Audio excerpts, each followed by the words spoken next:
Hey, what's up guys? It's Ramo Red Track. I've been meaning to do a video on chess for a while because it is a big part of my life actually. 4 years ago, I retired from coaching tennis. I coached for 20 years and played for 20 years. But anyway, I gave that up when COVID hit and I became a day trader, which allowed me to sit in front of my computer. And during my trading time, what I do periodically during the day is I play chess on chess.com. If you're not on chess.com, you need to go sign up. A lot of people run into a stumbling block because they don't feel like chess is something easy to learn. It's not that hard. It's not, and I'm not just saying that because I know. I learned how to play chess when I was 6 years old. Okay? My dad and my brother taught me. And I wasn't good. I wasn't that good until about 4 years ago. When I don't have any time, when I have some extra time, right? Or if I'm just sitting here trading, right? I'll just pull up chess.com and play a game of chess. Sometimes I play 3 or 4 games a day. So you can imagine how many chess games is that over the last 4 years, right? You're talking about over 1,000 chess games a year. So you can imagine how good I've gotten, right? And not only that, chess also, it makes your brain connect new synapses. Like a lot of people don't realize that the brain is the only thing in your body that can actually renew itself completely. I'm not talking about repair muscles or bones. The brain can create new pathways for you to learn, and chess is a great way to do that and stimulate your brain. So I want to go ahead and get on into this video. It's a great video. This guy's talking about his life and things like that. So you guys sit back, get your blunts, get you a little wine, get your favorite beverage, sit back and take it all in. And I want all of you guys to go sign up on chess.com. And I want your screen name too. Once you sign up, put it down here in the bottom under the comments, and I'll find you on chess.com and we can play each other. Okay? So I'm going to go ahead and let him go ahead and talk, and then I'll catch you guys on the black hand side. Here we go. What looked like the end for the caterpillar was just the beginning for the butterfly. I was born in 1946 in the northeast section of Washington, D.C., right across the district line in Maryland, a little town called Fairmont Heights, Maryland, which was really a subdivision because it was close to third world. There was houses there that didn't have indoor plumbing. People had to use outhouses. A lot of people had to draw water from the wells. We lived modestly at 709 59th Avenue, Fairmont Heights, Maryland. My mother worked for the Department of Interior, federal government. My father come from a 2-parent family. My father worked at the Naval Gun Factory, and he had a part-time job in a liquor store. And from that liquor store, it really impacted our family because we were exposed to a lot of abuse at an early age. And I was getting good grades in school, but there was always comments on my report card where my parents had to come up to see about me because I had a bad attitude. I had a behavior problem. But one thing I remember as a kid, born in 1946, around 1956, 46, 56, there were guys in our neighborhood that drove Cadillacs, had the pretty women, and on Saturdays they used to go to the Elks' home, and we used to see their cars coming through the neighborhood, and we'd be playing car lane hopscotch to get through their car doors and be the first one to open it. And whoever got there first, they would throw a coin up in the air and grab it out. And one day, we used to play That's My Car, and I claimed a Cadillac, probably in 1957. But one thing that caught me, the driver had a diamond ring off and looked like that sparkle burst right in my psyche. And I was consumed with the power of fascination. We moved from that community because my father had hit a street lottery number. They call it hitting the number, hit the lottery.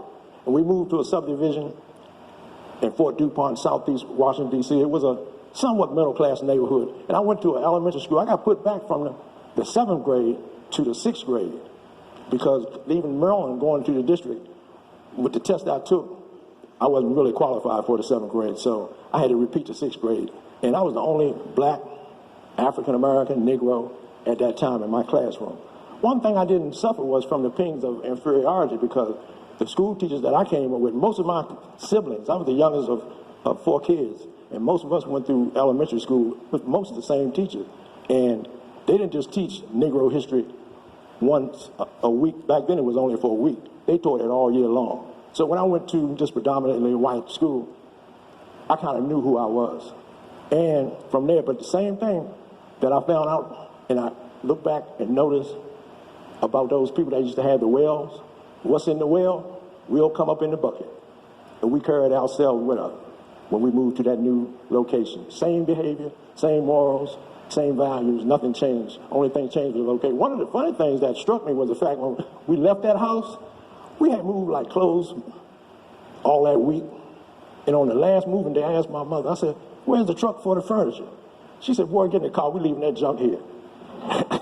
And so going through the 6th grade, went to the 7th grade, and when I went to the 7th grade, the same thing, bad attitude, behavior problem. I went to a social adjustment class. Today, I think they would call that social adjustment class an alternative school. And one of the things about in that social adjustment class,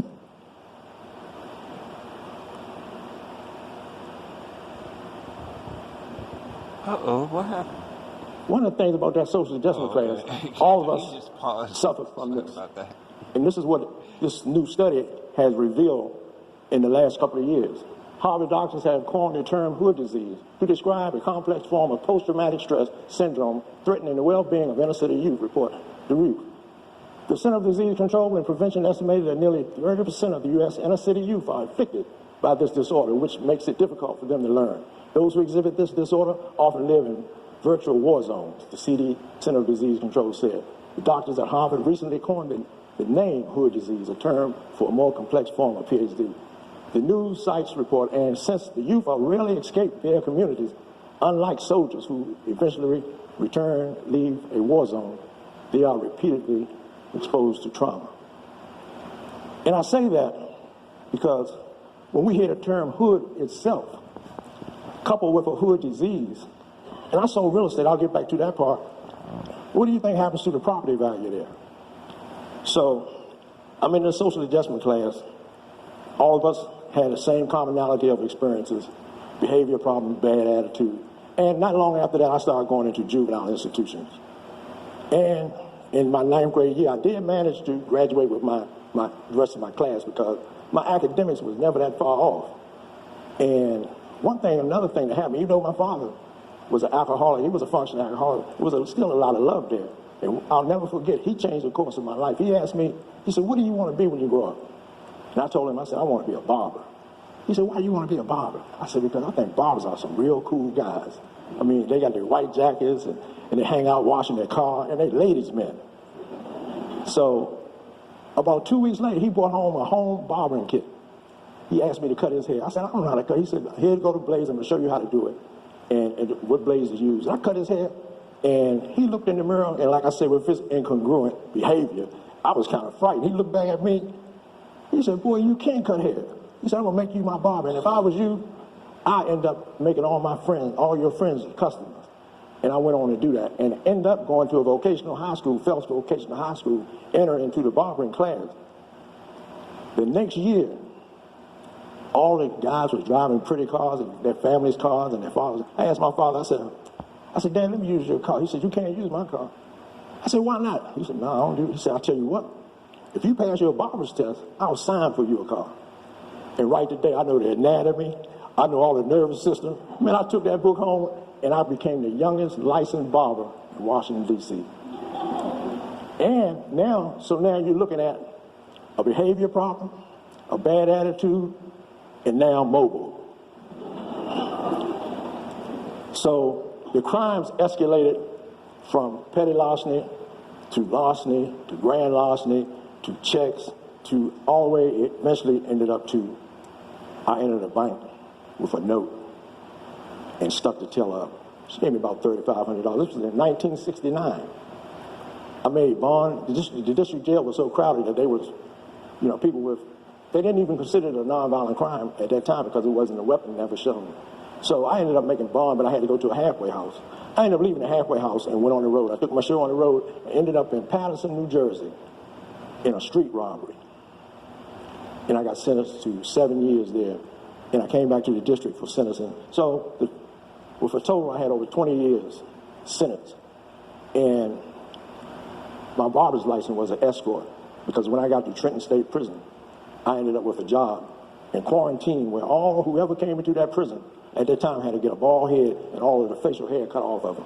And I was the barber that, for years, that cut everyone's hair to step across that threshold in Trenton State Prison. I'm talking about corrupt mayors, head mafia guys, and not only was the barber's license and my barber's trade my escort, it allowed me to get around the prison.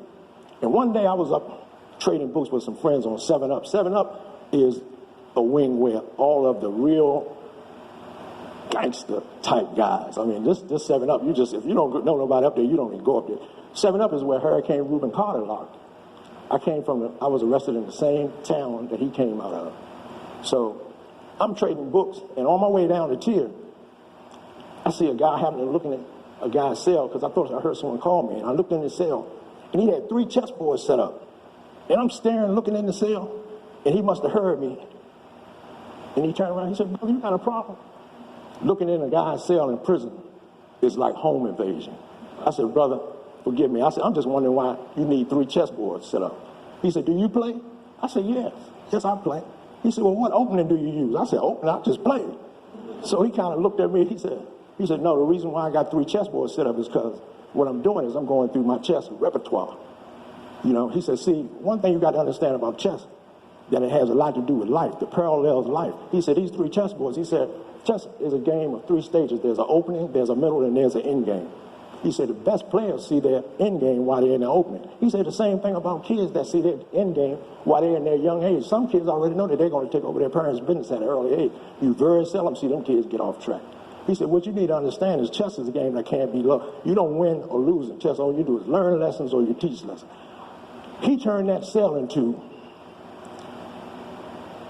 a classroom. That brother embraced me. He gave me so much knowledge and understanding about the game that it changed my whole worldview. And before I left that prison, he was my mentor. I ended up from Trenton. I ended up going to Lewisburg federal prison to finish the sentence for the bank robbery. I was probably the best chess player there. Everybody that came in that could even think about playing, they sent them to me. I won a lot of cigarettes for the DC guys. So what happened when I came home, I ended up really getting my life together. I had one thing that happened, and I'm gonna go back over this real fast. While I was in the barbershop, here's what a lot of people don't understand.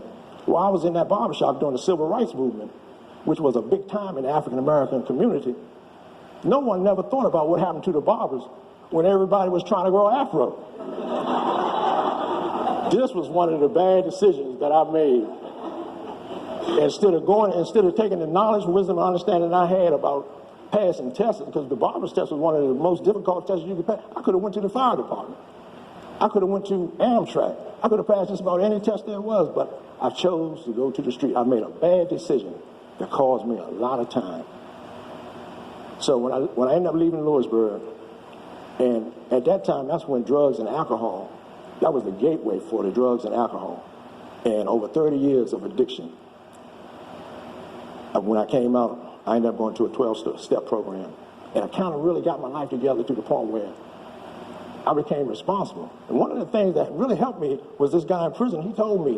He asked me, he said, "Who are you?" I said, "I'm Eugene Brown. I'm the barber in one right." He said, "No, but who are you?" I said, "What do you mean?" He held up a king. He said, "I'm going to tell you something. You're the king. Until you accept your kingship, you're going to keep coming back to prison." And that was a startling statement that echoed in my mind for years and years and years. A lot of things, a lot of decisions that I thought I was making to please other people, I found out that I learned responsibility from that one statement. And I went on to teach kids chess. So from the statement that he made and from the parallels that I had been able to put together, I have a program now at Raleigh Central Prison, North Carolina, on death row. These guys said that if chess can help them in the position that they're in, it should be everywhere. They said, why don't you take this message and take it to as many prisons as you can? And this is what I've been doing for the last couple of years. I've taught kids in juvenile institutions, essential prison, have a program now in 4 federal prisons with a curriculum that's using chess as one of the main modules for decision making. This is the chess house that I invested in when I came home. I got put out of the school system because after we won 4-year city champion, and they was trying to give me a job, and I put, have you ever been arrested? I said, no. And finally, when they wanted to pay me, and I went downtown, they took my fingerprints, they found out I had it, they escorted me out, and as a direct result of that, they said, well, you no longer work here. And I ended up buying this house. I was a real estate agent, I was going to flip it, but the parents wouldn't let me. They said, Mr. Brown, these kids depend on you. What are you going to do?